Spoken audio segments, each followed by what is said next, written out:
செந்தில் பாலாஜி அவர்கள், அவருக்கு என்ன தகுதி இருக்கு? ஒரு 2 நிமிஷம் பெரியார பத்தி பேச சொல்லுங்க, நான் இங்கேயே தூக்க மாட்டேங்கிறேன்.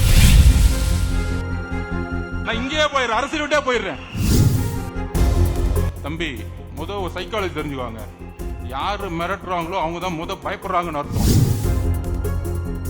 யாரு அமைதியா இருக்காங்களோ அவங்க தான் தைரியமா இருக்காங்கன்னு அர்த்தம். நம்மளுடைய தமிழக வெற்றி கழகத்தின் கொடி பட்டொளி வீசி பறக்கும். நீங்க என்ன விலை கொடுத்து வாங்கினாலும் தமிழ்நாட்டு பெண்களை விலை கொடுத்து வாங்கவே முடியாது. எழுதி வச்சுக்குவாங்க.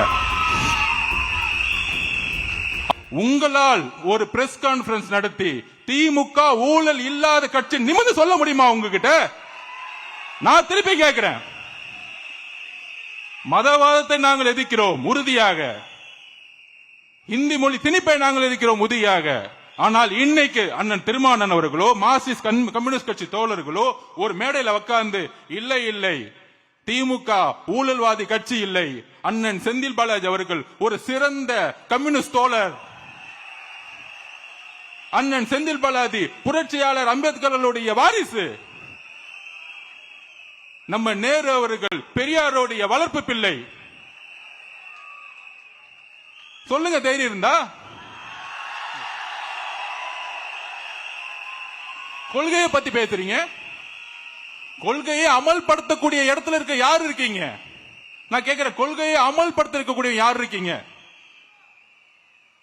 முதல்வர் ஸ்டாலின் அவர்கள் சுத்தி யார் இருக்கா? செந்தில் பாலாஜி அவர்கள். செந்தில் பாலாஜி அவர்கள், அவருக்கு என்ன தகுதி இருக்கு?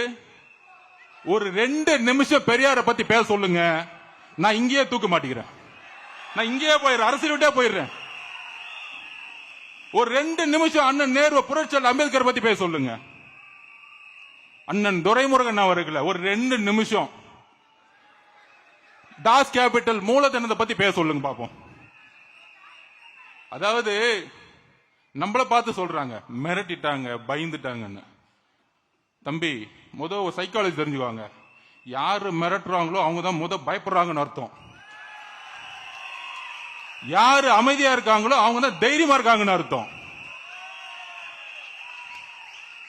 எங்க தலைவர் இந்த 2 மாசமா கட்சியோடைய கட்டமைப்பை மிக துல்லியமாக ஒவ்வொரு பூத்துலையும் மக்களிடம் போய் சேர்க்கணும், டோர் டு டோர் போய் சேர்க்கணும்னு சொல்லிட்டு உருவாக்கின பணியில இன்னைக்கு அதோடைய வெற்றிக்கான ஒரு கூட்டமா தான் இன்னைக்கு நடத்திக்கிட்டு இருக்கோம். அவர் பேசல. இன்னைக்கு 5 மணிக்கு மொழிப்போர் தியாகிகளை பத்தி முதலமைச்சர் ஸ்டாலின் சார் பேச போறாரு. நம்ம மீட்டிங் முடிஞ்சோன்னு தான் பேச போறாரு. நீங்க எழுதி வச்சுக்கோங்க. 400 பேர் பார்த்துட்டு இருப்பான் எல்லா சேனல்லையும், யூடியூப்ல 400 பேருக்கு மேல தாண்டாது.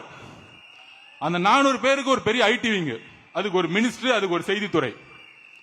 எங்கள் தலைவர் இப்ப பேசுறதுக்கு அடுத்தது பேசுறதுக்கு வெயிட் பண்றோம் பாத்தீங்கன்னா 5 கோடி பேர் வெயிட் பண்ணிட்டு இருக்காங்க.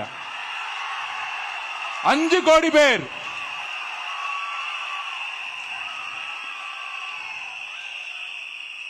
அப்ப அவர் என்ன பேச போறாருன்னு 5 கோடி பேர் பாக்குறாங்கன்னா வேலை எல்லாம் பாக்குறான்னு நினைக்கிறீங்களா? அவர்தான் எதிர்காலத்தின் முதலமைச்சர்னு தெரியும் மக்களுக்கு. அவர் பேசுறதை ஏன் பாக்குறாங்க? வேற நாதி இல்ல. உங்களை நம்பி 70 வருஷம் நம்பி போச்சு, இன்னொரு கட்சி நம்பி 60 வருஷம் போச்சு. அப்ப எங்களுக்கு இருக்கக்கூடிய புதிய நம்பிக்கை நீங்கள் ஒருவர் தான். நீங்க சொல்றது அண்ணன் சொன்னது கரெக்ட் தான். நம்மளுடைய பொதுச் செயலாளர், மக்கள் அதுவும் பெண்கள் அமைதியா இருப்பாங்க. நீங்க பெண்கள் மட்டும் பாருங்களேன், அமைதியா இருப்பாங்க. நம்மளாச்சும் அப்படி நடந்துட்டு இருப்போம். அவங்க அமைதியா இருக்கும் போதே கால்குலேட் பண்ணிடுவாங்க, என்ன பண்ணணும் ஏது பண்ணணும். நீ 1000 ரூபாய் கொடுக்குறியா? அடுத்த மாசம் 1000 ரூபாய்க்கு போல 2000 ரூபாய் அனௌன்ஸ் பண்ண போறியா? ஆளுக்கு 2000 ரூபாய் கொடுக்க போறியா? அவங்களுக்கு தெரியும். நீங்க என்ன விலை கொடுத்து வாங்கினாலும் தமிழ்நாட்டு பெண்களை விலை கொடுத்து வாங்கவே முடியாது. அது எழுதி வச்சுக்குவாங்க. அப்படி ஒரு புரட்சி 77க்கு அப்புறம் நடந்துட்டு இருக்கு.